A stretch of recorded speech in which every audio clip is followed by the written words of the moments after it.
Hi, it's Hi. Wednesday, it's 3 o'clock. Welcome to the 140th and final episode of Together Unlocked, brought to you as always by Together 2012. We're a disability arts organisation based in the main host borough of Newham, creating a Paralympic legacy for East London and the rest of the world, indeed. I'm Jude Gosling, also known as the artist Jude90. I'm artistic director. I've been locked down in my East London studio for 12 and a half months now. On 30th of March 2020, we launched the first episode of Together Unlocked. And indeed, at the end of the first Shield on the 1st of August, we reached our 50th episode. We reached our 100th episode as Lockdown 2 came to an end. And now, on our last day of shielding, we've reached 140 hours of programming. So, with me, where she's been locked down for 12 and a half months, is our chair, the artist Julie Newman. We're going to come back to East London for some proper introductions and audio description in a minute. But first, to the other end of our long virtual wheeled sofa in the West Midlands for some introduction and audio description from our hosts there. Well, good afternoon. Yeah, and welcome to the end of Unlocked, certainly in its current form. So, I am Robin Surgener. I'm Business Director at Together 2012. As Ju said, up here in our Sutton Coldfield studio, in front of our lovely warm curtains, which for the one day so far this year, we probably don't need this to keep them warm, but we'll leave them up for next week. Um, so, what do I look like? I have today swept back silvery grey, whitish hair, all of those together, with blue eyes behind no rim black arm glasses. I am still wearing my punky hooped gold earring with gold cross below it. Um, and I am wearing a brown round necked t shirt, um, effectively in the colours of the Jamaican flag, and it's got Exodus across the top where it's in green. The gold bit has got a picture of Bob Marley, and underneath it says Bob Marley, where the red stripe would be. But mostly obscuring the t-shirt is today's teddy bear, which I will, or whom I should say, I will introduce later in the show. Hi, I'm Josh Surge. I'm also one of the hosts of Together Unlocked. My hair is neither swept back nor swept forwards. It's just kind of It's just a little whatever it bit wants to do. loud, Josh. Am I a little bit too loud? Yeah, maybe move a bit away from the mic. Hold on. Go on then. There you go. I believe it may still have been turned up from Monday when Mum was using it. So hopefully that is a little bit. Is that clearer now? There we go. Yeah, if So, you just sit back a bit, it will be. yes, I have slightly kind of doing whatever it wants hair. I need to invest in some kind of industrial strength hairspray, I think, to get it to sit however I actually brush it. And then in terms of clothes, I'm wearing it's a white and blue kind of polo shirt. The main body is white, the arms are white, the collar is white, and the kind of upper chest and collarbone area is a navy blue, and it has a logo that says Rugby World Cup Japan 2019, and it has the logo from the Japan World Cup. Fabulous. So, also joining us in the studio, although you can't see it, so squeeze in Julie so we can at least see you. We have been joined by one of a number of marauding anarchic pets that support this program. You can find out all about them on our animal hosts page, which is in the pull down menu on the Together Unlocked TV page on our website, www.together2012.org.uk. We've got a small brown tabby cat called Jinx, also known as Dolly, very much in the picture at the moment. Out of shot, but no doubt joining us at some point, is a long black haired cat called Leonardo, Leo for short, who has been mesmerized by Julie for the last 10 minutes. And when we come on to the audio description, that will become apparent why. But there's the biggest eyes I have ever seen in this cat with all his fur standing up. And he's been like that for about 10 minutes. Julie, why don't you do your audio description and I'll do mine last? Okie doke. I'm Julie Newman. Excuse me. I'm the chair of Together 2012, and today I'm dressed as the White Rabbit. We miss Friday's dressing up to go out, so I thought, well, I'll do it for today. Yes, because we usually dress up to go out to stay in, and indeed in our forthcoming show on Fridays still will be. We're coughing away, of course, because there's all sorts of cat fur making its way to the microphone. So you're the Easter Bunny, but also the White Rabbit from Alice in Wonderland, is that right? Well, I'm not looking for Alice, who's 10 feet tall at the moment, but I'm looking really for the Easter Bunny, because I'm absolutely convinced that I don't want to miss out on any Easter eggs this year on account of being locked in or locked up or locked down, whichever we choose. So anyway, I'm going to go and hunt of that pesky Easter rabbit. Really, it's just a gigantic hint to me that if I haven't stocked up on Easter eggs, I better had. Well, you'll just have to wait to see for anybody who's forgotten, because one day has been much like the rest. Tomorrow is Maundy Thursday, then we have Good Friday, Easter Sunday, Easter Monday. So we've got 2 bank holidays. It's one of the only 2 weekends where we get an entire 4 days off in the year. So make the most of it. I am wearing, well, my most important thing is I'm wearing a white t-shirt with Choose Our NHS on it in blue. And I'm just wearing that to say thank you so much, well, beyond words, to all of the NHS workers over the last 12 months, including all of the ones who've either seen us in person as hosts or given us video calls, or indeed Dr. Natby, the chair of the new CCG, who turned up in person 3 weeks ago to give us our jabs. So thank you so much to the NHS. Apart from that, I'm wearing a grey trilby over a self-styled hennaed corona crop. I've got pale olive skin. I've got green eyes behind black plastic glasses, black plastic wrist braces, and gold and silver coloured jewellery, including flower studs and a flower pendant, because today, as always, it's Wednesday. It's time soon for the poems from the Pop-Up Poetry Club, and the theme today is flowers.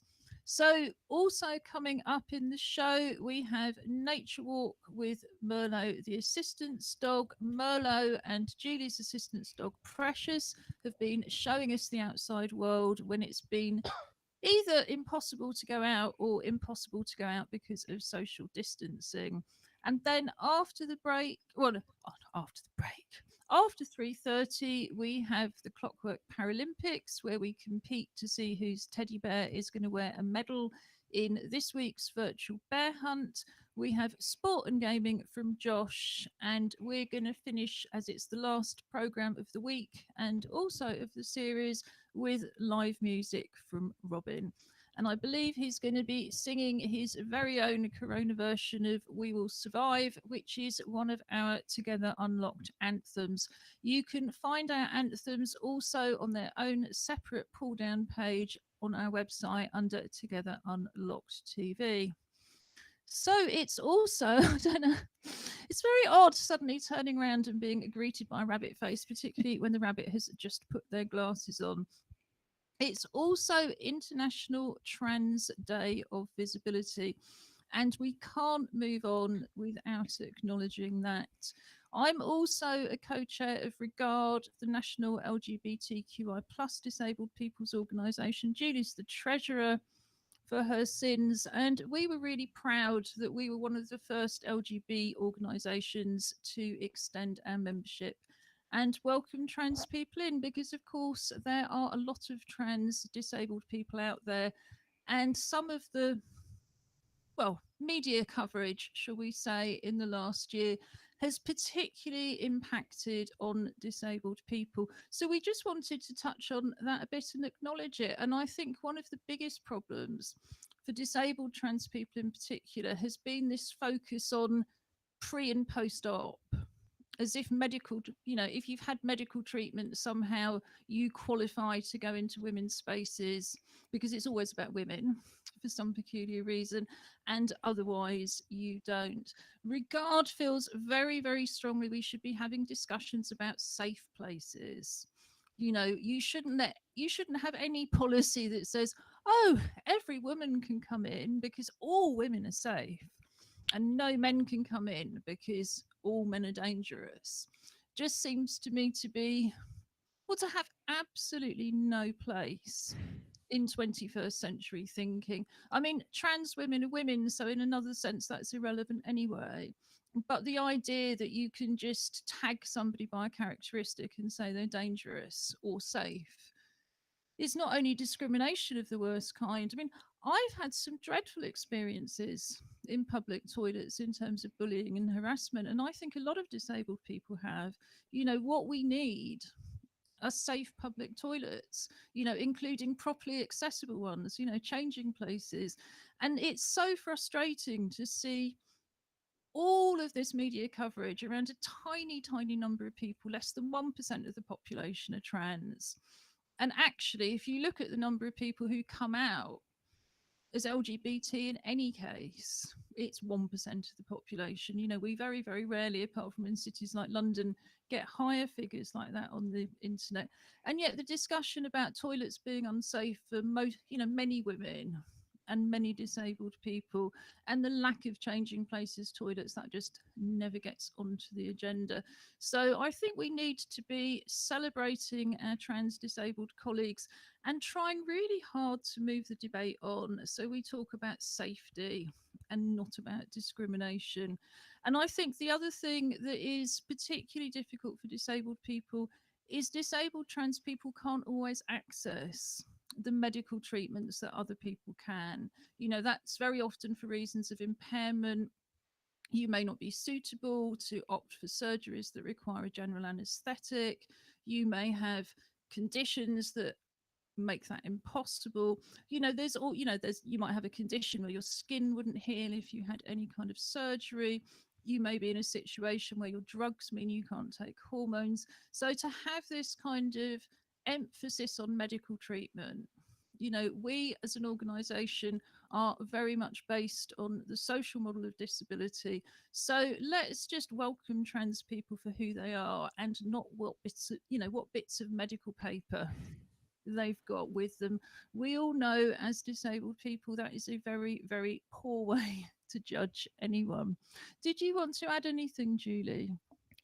No, well, only to say, trans visibility is about celebrating and, sort of having a wider perspective of a trans experience, and sort of like, it's not just about toilets, and it's not just about having a go at on social media. It's about the full range of lived experience, like any of us.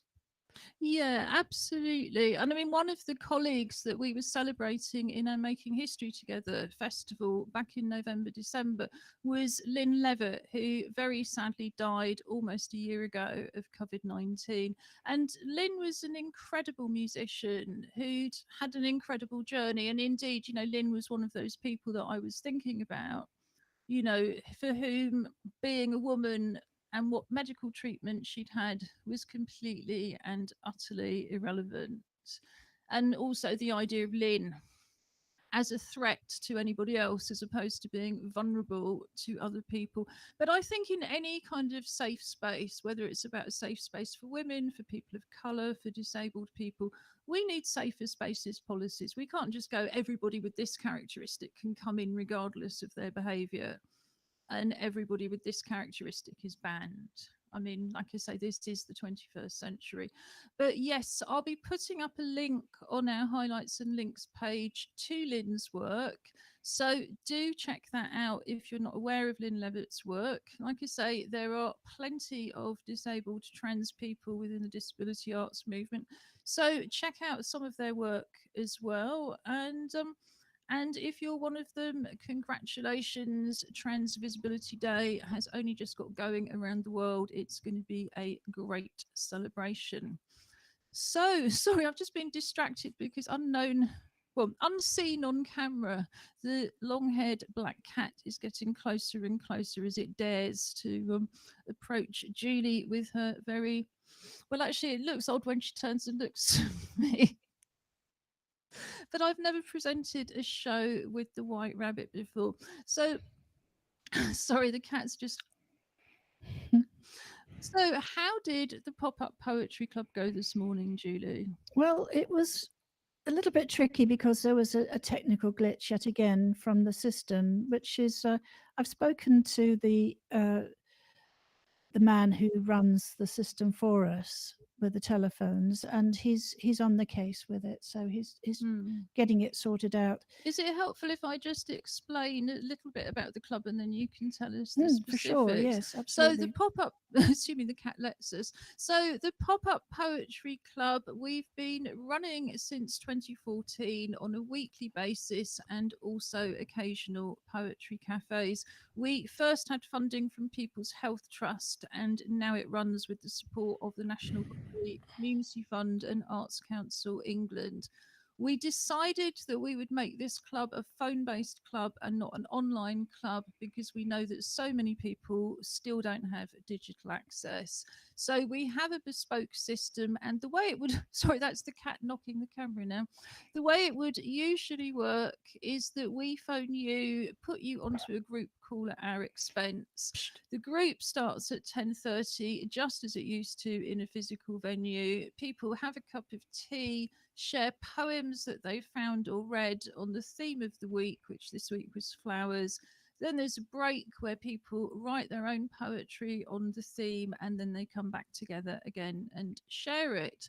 So I know that despite not being able to get together as a phone group, you still operated as a group, didn't you? Because Noel Guinan, the engagement support worker, and Alison Marchant, the programme leader, worked individually with people and got their poems. Excuse me a sec. It's all right. Oh, I don't think the cat's going to take any notice of you. It's going to scream in terror. It doesn't want an angry white rabbit. You tell us a bit more about the club, and I'll try and persuade him gently to move. And stop knocking the camera. Well, people got together initially, and then, as I say, the system let us down. So what happened was that the club went ahead, but on an individual basis. Noel and Alison phoned people individually and sort of supported them to write their poems on the theme of flowers.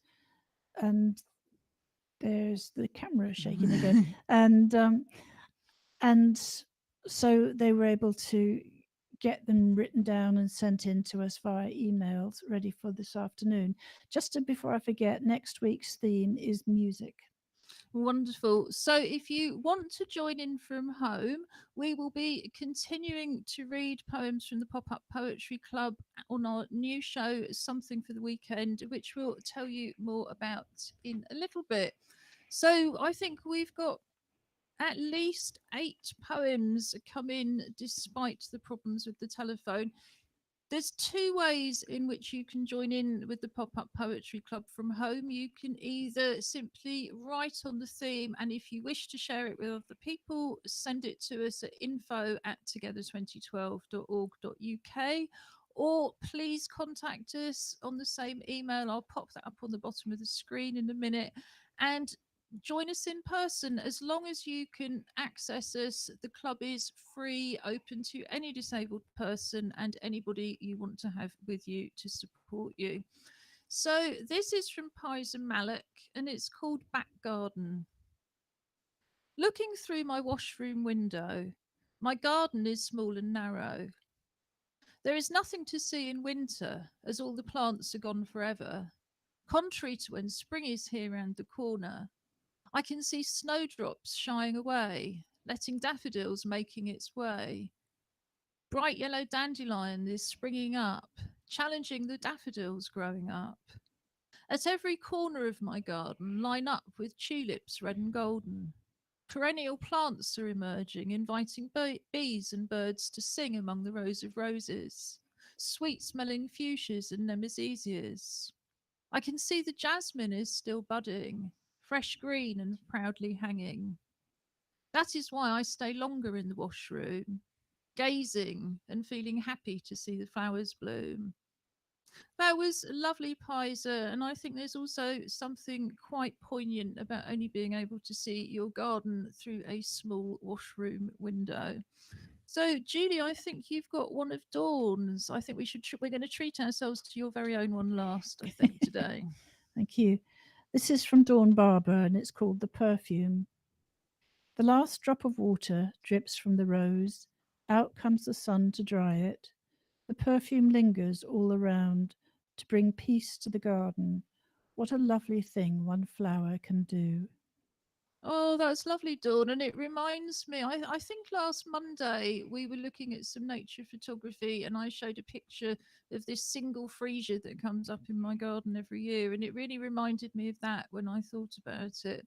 So, what have you got for us in the West Midlands? So I have a poem. In this poem, there is a French playwright, and I don't know how to pronounce it, so I'm going to go with what I think is right, and if it's wrong, I apologise. So this is a poem by Angus Mackenzie Davey called Daisy Chains and Children. The scrapyard is small, graveyards made of wood. Props for an art or play, the flowers are all black. Polish man sells orchids, children sit on the grass, making daisy chains and drinking. Why aren't they at school? Garlands in their hair, sleeping in the street, daisy chains and children. Everything weird, complete. Thank you, Angus. It is so great to have you back with Together 2012. If you're watching and you used to be more actively involved and haven't been for some time, now is a great time to rejoin the clubs. So do get in touch. I've got one here from Crystal Peasy, which is simply called Flowers. There are many different colours of flowers, which are beautiful parts of the tree or plants. Flowers are one of the natural most beautiful gifts. Flowers are the part of the plant that provide us with seeds to make new plants. Most of the flowers will continue. Flowers protect us. Flowers make the natural garden. Thank you for that, Crystal. And I know Crystal's somebody who, in more usual times, would be community gardening every week. So I really read that, sort of knowing that you knew a lot about the plants, Crystal. And I liked the idea about the flowers as well, because, I use things like chamomile, which is made from flowers, marigold flowers and creams, all sorts of different flowers. So it's just nice to remember that there's also that medical side to it as well. So, Julie, you have one from Alison Marchant, who leads our clubs. I have, it's called Flowers and Blossoms by Alison Marchant. Camellia blossoms smudge in mild winter. Snowdrop has pushed itself through the weight of the snow into spring. Daffodil is the earliest narcissi. Witch hazel casts a touch of yellow, blending with the crocus and shades of purple. The iris stands tall in the background. The tulip is of all colours of the spectrum. Dogwood trees have breath-taking white blossom. Magnolia has large, fragrant, exotic blossoms. The primrose burns yellow against the tiny white bells of the lily of the valley. Oh, that was lovely, Alison. Thank you. This is Pizer Malik, and it's called Snowdrop. Still sitting lazily on the bed, yawning, stretching, and rubbing my head, then drawing the curtain with half open eyes. March is coming to an end. How nice. April is approaching fast, beginning of joy, and must wait to see the first flower of the season, be excited and happy for whatever reason. Watching it blooming at the end of winter, no more snow or rainwater. The snow is definitely dropping out. Green grass is everywhere to sprout. The ground is full of snowdrops. In a flash, I stood up and hop. My eyes blink and keep looking as snowdrop marks the beginning of spring.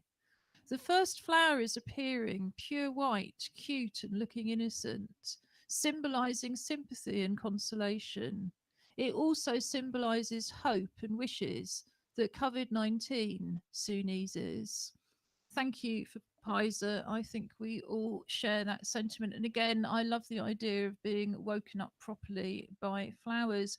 Robin, I think you have one for us. I do indeed. This one is from Dwayne Bryan, and this is called Flowers.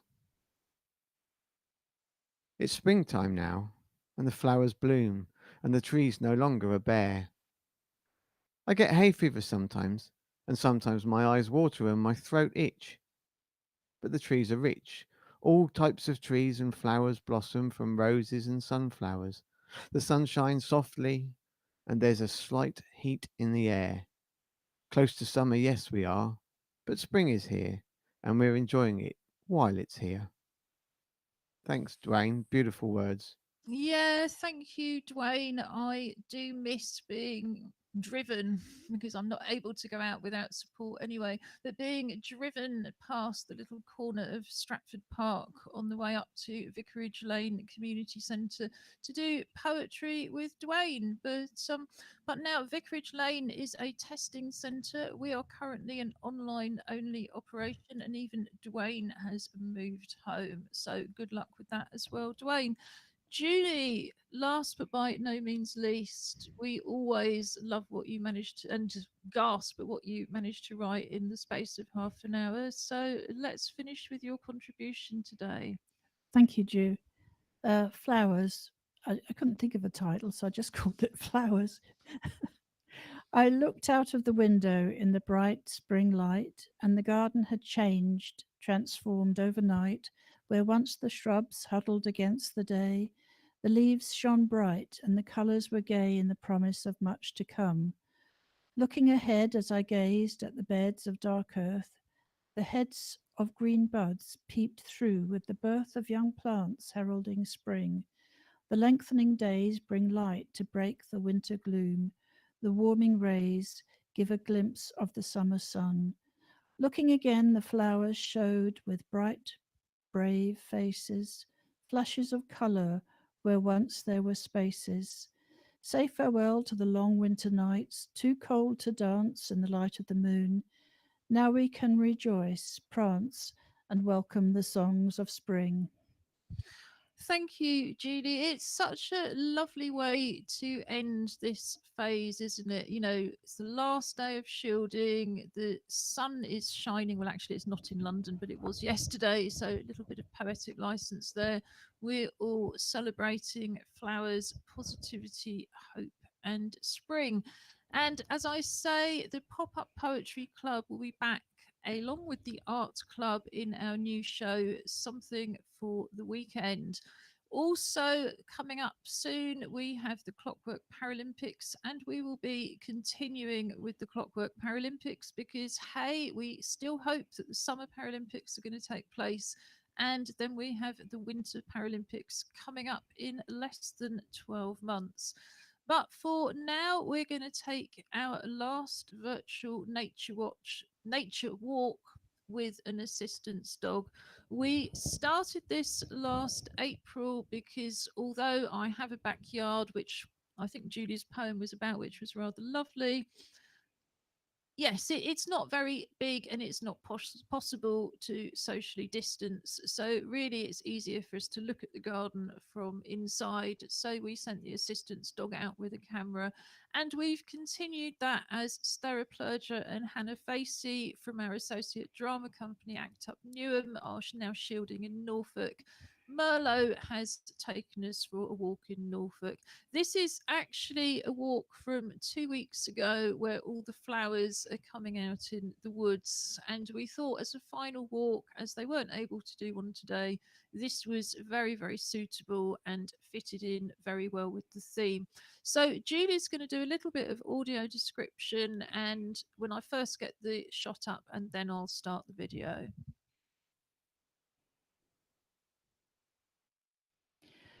And we have on screen the top of the head of a black lab, who is Merlot with his little blue collar.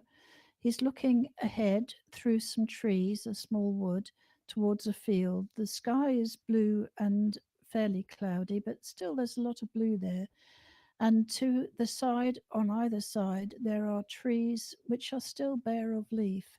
However, ahead of him and to the right, you can see the flash of daffodils.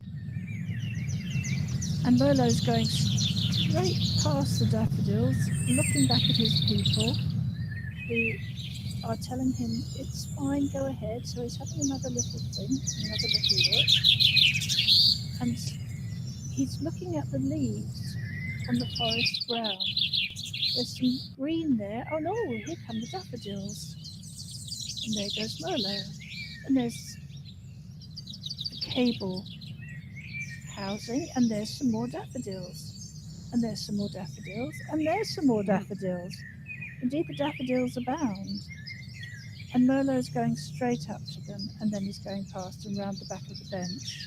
He's going past the tree, still walking. Oh, and he's found some little blue flowers.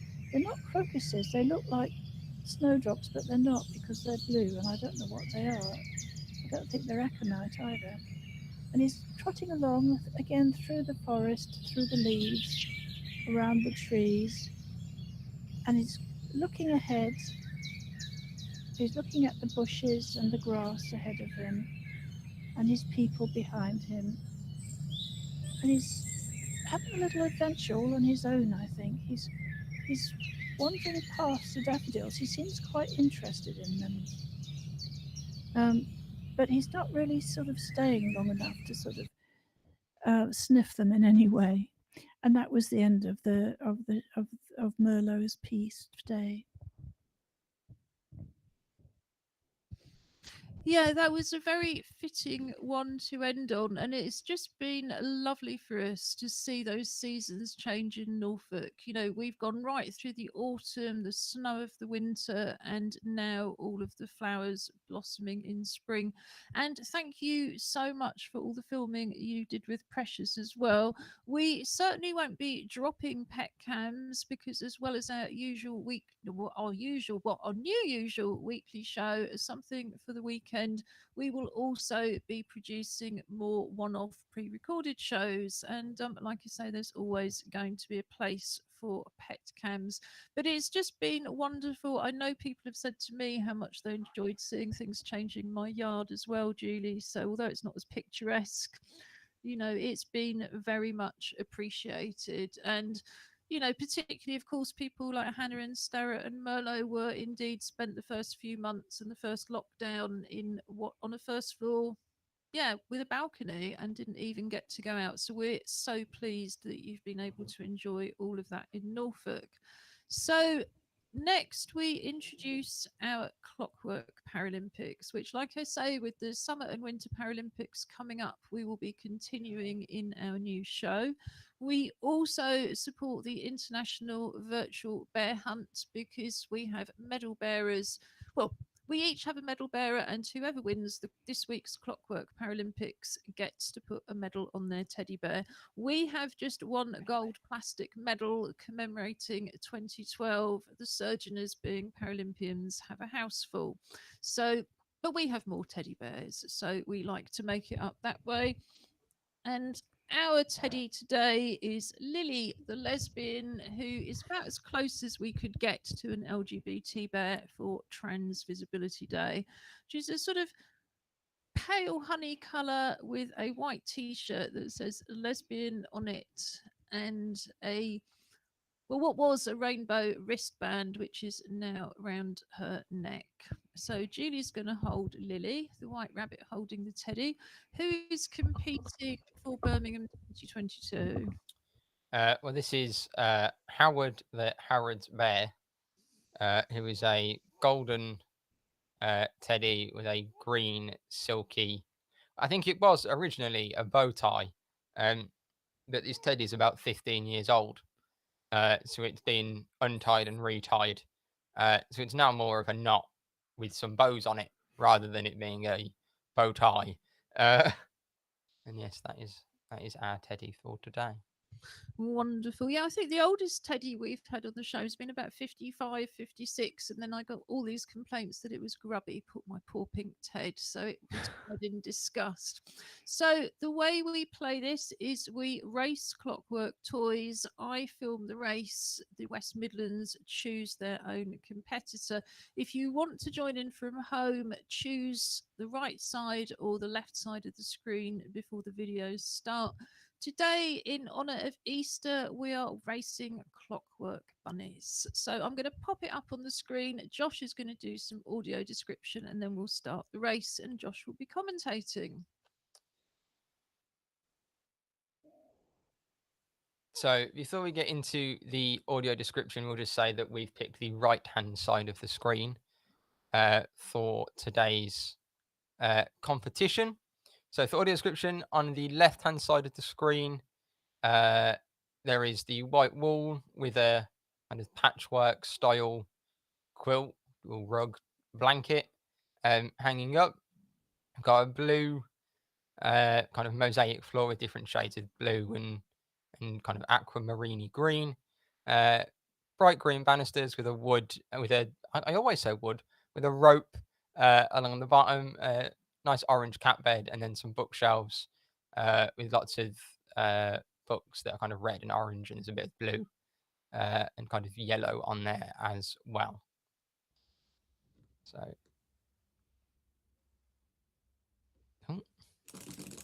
So our competitors are away. So far, London has taken the lead. Our competitor seems to have done a loop, but has stayed on track. London's competitor appeared to have done a loop and then jumped down the stairs. That's out of bounds, surely. Yeah, that's out of the field of play. There was also a very kind of confused looking cat. Basically, London 2012 one. Slightly confused looking cat at the end there as well. That felt they'd been attacked by a small miniature rabbit had just appeared and kind of landed on them. Yeah, the cats, there always seems, looking back, more often than not, a cat manages to get on the track. Sometimes we have actually rerun it, but in this case, he was. I think it's more true to say that the leading rabbit, the winning rabbit, because it got furthest. I wish the Clockwork toys were reliable enough for us to say, okay, if you've got off track, that would be a disqualification, but then we'd have to disqualify all the competitors because they never go in a straight line. So I think really it overshot the finish line and ended up in the spectators box. Can't be helped, these things happen to us all. So very pleased to say that until a week on Friday, when the Clockwork Paralympics return on our new show, Something for the Weekend, Lily, the lesbian bear, as befits Trans Visibility Day, will be wearing a gold medal. And that seems to have made the Easter Bunny very, very happy indeed. So we're going to move on and have the last of our sports and gaming reports. But don't worry, if there's gaming news that's relevant to the arts, we'll still be picking that up in Something for the Weekend. And I dare say there will be the odd mention of parasport at the same time as us running the Clockwork Paralympics each week. So over to you, Josh. Yes, we'll go with we'll do sport first. So the first story is indeed on parasport. It was announced on Saturday that the Challenge Cup will take place at the end of April. So this is it happens every year normally, and is kind of the final competition of European club wheelchair basketball. It's kind of like the Europa League, but for wheelchair basketball. So it's kind of the best clubs in Europe playing each other to kind of win the Champions Cup and then bragging rights for the next 12 months. But the European League is kind of seen as one of the top or the best league for wheelchair basketball. So the best players in the world will be playing in that tournament. So why not be nice for them to get a little bit of kind of competition in before the Paralympics, as everything's kind of been on hold. But also people that kind of never watched it and are looking to get into some para sport before the Olympics. it'll be a great opportunity because it will be super high level competition. You know, you'd be most of the players that will be the big name players at that tournament will be the big name players at the Paralympics. It will be a live stream. There's no in-person attendance. So if anyone was feeling the trip to Germany, you can't. There will be a live stream. They haven't actually announced the details for that as of yet because it's still kind of a month away. But if you kind of just put the IWF Europe in, it will be on there as well.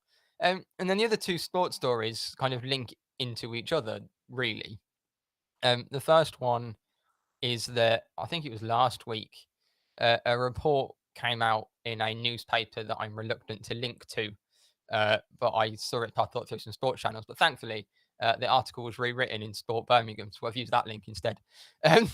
On the impact that COVID-19 had on elite women's sport. You know, we've talked a couple of times on the show before about the kind of, you know, how men's sport and women's sport was treated differently in terms of the pandemic, the Women's Six Nations not happening, and they kind of totted it up that across all of the different sports, women's elite sport was out of action for 2,191 days. Men's sport was 982 or something. So it's over double, which is awful. And you know, there's no real excuse for it. They explained that it's money. It's like, well, make women's sport professional then. Problem solved. But you know, one of the telling things is in terms of when they started testing players to return to training, and I think this is in rugby union. They didn't start testing the women's players till 199 days later than they started testing men, and they couldn't restart the season until that testing program was in place. And it's just extraordinary, isn't it? Because, like you say, there is literally no justification for it, and in many ways, you know, it can be seen as against the law. And for anybody who's thinking this has got nothing to do with disability, people with mental health difficulties compete in the mainstream, so it's always disability sport, and I think it's about time we reclaimed that. And imagine what that does to your mental health difficulties to know that other people have had the opportunities that you should have had, but you've been denied them just because you're a woman. I just wanted to go back to the first one before you carry on, Josh, and to say in our new show, Something for the Weekend, we will have an item called The Week Ahead. So the parasport, again, we will be flagging up. So don't worry, you won't miss it because it will be in that Week Ahead section. And indeed, what Josh was referring to, if you want the link today, we have a highlights and links page on our website, www.together2012.org.uk. All you've got to do is follow the link from the main Together Unlocked TV page or the pull down menu. So yeah, the final one on sport, and I'll keep it brief for time, links back to the stuff about women's sport that actually, you know, there is like things are starting, the netball's back on, but the Women's Six Nations starts this weekend as well. And as an England fan, you know, the England women they've won Grand Slam victories in 2019 so they didn't lose a game for the last 2 years. So they'll be looking to kind of keep that going and do far better than the men did because they came fifth and it was naff. So hopefully the women can do a little bit better. That's all going to be on DDC iPlayer. But it was quite interesting kind of reading about it. It's a slightly different format this year. It's 2 pools of 3 instead of the round robin. But actually, a few of the captains for the teams had come out and said that, you know, because normally it runs the same time as the men's tournament. And it means that kind of kickoff times overlap and it kind of gets overshadowed a little bit. Still saying that actually they were quite happy this year. You know, they get their own launch. There's no matches overrunning each other, so they all get full coverage. And it was really interesting to kind of see that side of it, and you know, it kind of made me think of the whole Olympics and Paralympics debate. You know, should they be one event? And Paralympians always say, no, because we want our own celebration. We don't want to be tagged on to the Olympic stuff. So it was it was just interesting to kind of see different sides in that. But anyway, moving on to gaming. Last week, was it last week? Yeah. Yeah, last week we talked about the Future Game Spring Showcase, Future Game Spring Game, whatever it was called, that happened on Thursday of last week. So what I've linked to this week, and to quote the article, one handy article that basically has all of the announcements and games and things that were kind of presented in one article. So if you don't have to sit through a whole live stream, you can flick through all of those things in one place, and there's kind of little, it's kind of the paragraph on each one of what it is. So that might be interesting if anyone is wanting to kind of check out anything from that. It certainly seems a lot more accessible just in time than kind of watching the live stream. And then the final one was, and this was kind of inspired by the fact that I downloaded Risk on my phone, I think a couple of weeks ago. I just haven't got around to playing it yet. And what's Risk? Risk is a board game that I've never played, but I know that Dad played a lot of it growing up and always wants people to play. Oh, one of those old-fashioned ones from us. Yeah. So I downloaded it, and it looks, you can play it single player kind of against the computer, against your phone. And you can also play it kind of multiplayer online with random people or with friends, so you can send them a link and you can kind of have the game. But then I also found an article that came out last year that's the top 25 best board game mobile apps. So it's a list of a load of mobile apps of board games, most of which I hadn't heard of, but I had played two of them in real life, the actual board game versions of them, which were both really good fun. So it'll be interesting to kind of try them out as apps. But I think the reason I like the idea of apps for board games is, one, typically they have the single player mode, so you can play your computer, which you can't really do with a regular. It's a bit hard to play yourself. It doesn't really work. But also, if you struggle, especially with something like Risk, that's it's a world map that you have to move lots of pieces around. If you struggle with the kind of mobility side of it, tapping a phone screen is a lot easier. But also, if you don't have the space through a board game, certainly something that, things like Monopoly that there's also apps for, takes forever. If you turn your phone off and put it in your pocket, it just stays there. Like, a cat's not going to come and eat all of your houses and things like that. I can really relate to that. I mean, needless to say, I've got the house set up as a live workspace, and all the big rooms are the work rooms, and the sitting room is the smallest room in the house, apart from the kitchen and the bathroom. And it's almost impossible to put a table up with a board game, but if you do, the first dog to knock into it has just sent everything flying. So that's a great tip that I will take. Was there anything else? No, it would just be to flag up the kind of, if the games do have those play with friends where it's an invite rather than just kind of random people online. It's a great way to play with people that that live on the other side of assuming you've both got internet connection.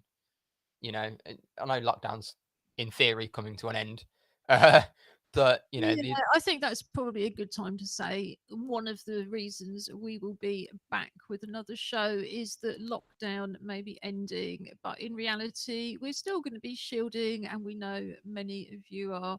We're not protected from our first jab yet. We've got to wait another 9 weeks for our second jab. Then there's the booster jab in September. Then there's a winter of flu and respiratory diseases predicted.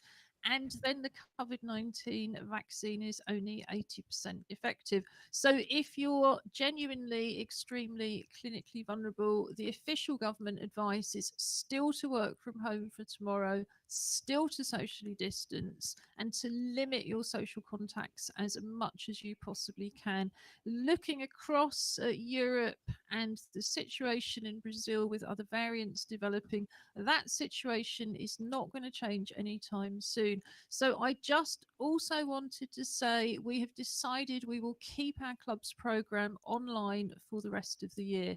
So wherever you live, if you would like to join in the club's program and you're a disabled person, you are very, very welcome. All of the information is on the website www.together2012.org.uk, or email us at info@together2012.org.uk. I don't think on the 30th of March last year we had any idea we were going to have done 140 hours and still be online in 12 months. And if we did, to be honest, we would have hoped and expected, like everybody else, by the end of lockdown 1, that it was really just a precaution because there was almost no COVID left in the UK. We know that situation is not here. It's not going to be here. I'm beginning to think it's going to be a bit like the war, where everybody thought it would be over by Christmas, but it went on considerably longer. But however long it goes on and beyond, Together 2012 is here and with you. We will continue to be bringing you all sorts of wonderful performances, screenings, exhibitions, workshops, and other activities led by wonderful disabled artists from East London, the UK, and the rest of the world. So do keep joining us. We'd love to have your company. And like I say, we won't really be going anywhere. I mean, do you end up going back to Sheffield to study, Josh, or do you think you'll be studying from home? At the moment, I'm not planning.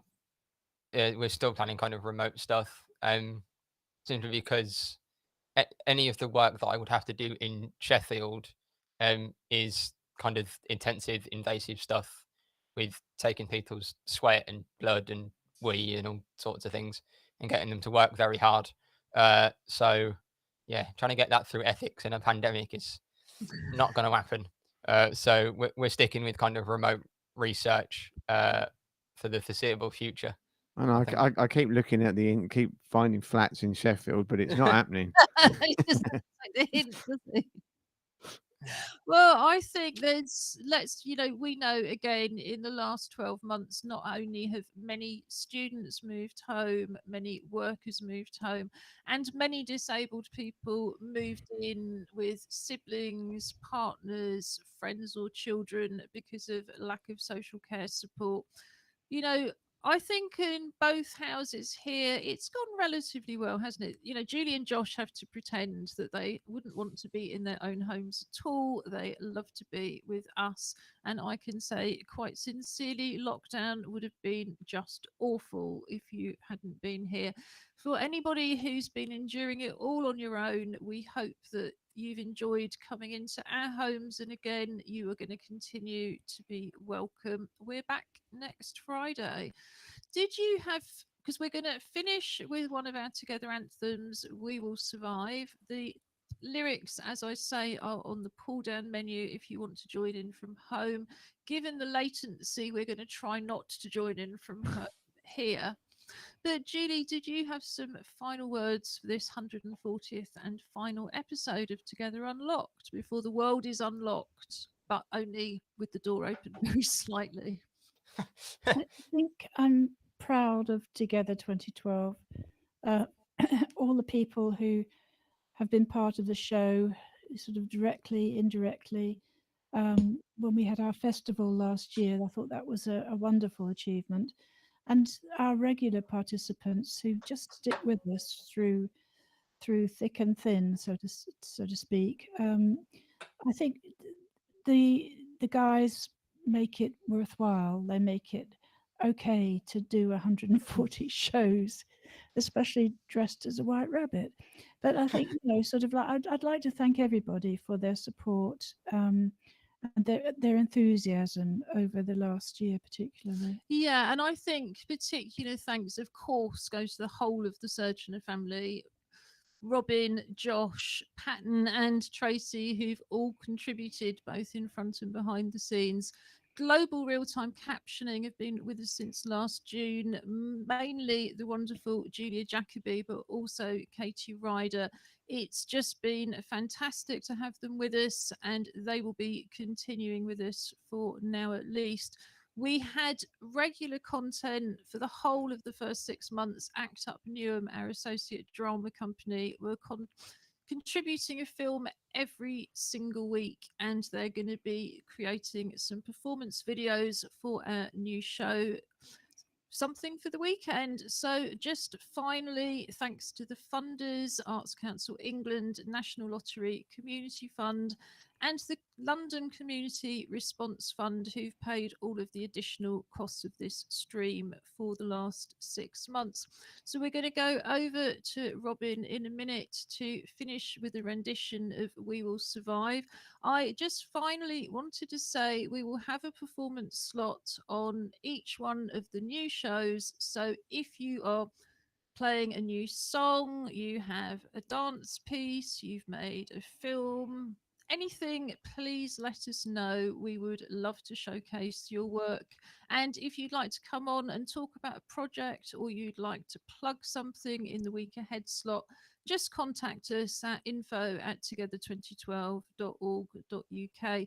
But in the meantime, it's a goodbye from East London, with a huge thank you to everybody who's watched and supported us. We hope to see you on Fridays going forward after Easter, and have a very, very happy bank holiday. And it's goodbye from half of the West Midlands. Oh, sorry. So just kind of while I'm getting myself, oh, there's a teddy in the way, ready. I think, you know, again, huge thanks from the West Midlands, to the London end of the of everything, really. We appreciate all the stuff that's gone in, and just to reiterate what Drew was saying, we want more musicians. As much as I like playing and singing, there must be loads of you out there, and you know, if you want to write into Drew, or you can write to me directly, which is Robin@Together2012, as well, if you want to talk about coming on and recording a song or something, you know, performance, that would be brilliant. So without further ado, here is, as we have, We Will Survive. First I was afraid, I was petrified, kept thinking I could never live with COVID locked inside. Then I spent so many nights thinking how I could be strong, kicking back, believing life can carry on. Then we found ways in digital space. We just learned that there are many ways to help communicate. Didn't need to change our outlook, didn't need to find a key. All we need is some hope, 'cause hope can set us free. Oh, now go, secure your doors. Just accept the fact that just for now, no visitors anymore. We're not trying to be mean, not trying to hurt you with goodbyes. We will fight coronavirus, we won't just lay down and die. Oh, now go, we will survive. As long as we stay safe and stay locked down home inside. We've got all our lives to live, we've got all our love to give. We will survive. Hey, hey, we will survive.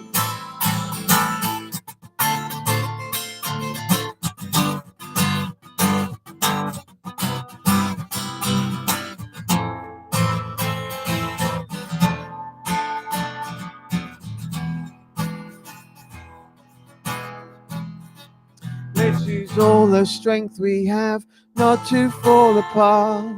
Keep trying hard at keeping fit for a healthy heart. You could spend your locked in nights feeling sorry for yourself, or we brave the isolation and break free from our shells. We will emerge like butterflies do. all beautiful and flighty with your lives ahead of you. If you feel like dropping in, I'll politely say please leave. We are saving all our anti-bac to ensure our food's germ-free. So now go, walk into your doors. Just accept the fact that just for now, no visitors anymore. We're not trying to be mean, not trying to hurt you with goodbyes. We will fight coronavirus, we won't just lay down and die. Oh, now go, we will survive as long as we stay safe and stay locked down home inside. We've got all our lives to live, we've got all our love to give. We will survive, we will survive. Oh, now go, we will survive as long as we stay safe and stay locked down home inside. We've got all our lives to live, we've got all our love to give. We will survive, we will survive. Hey, hey, have a fantastic chocolate holiday, and we'll see you at the end of next week. Goodbye.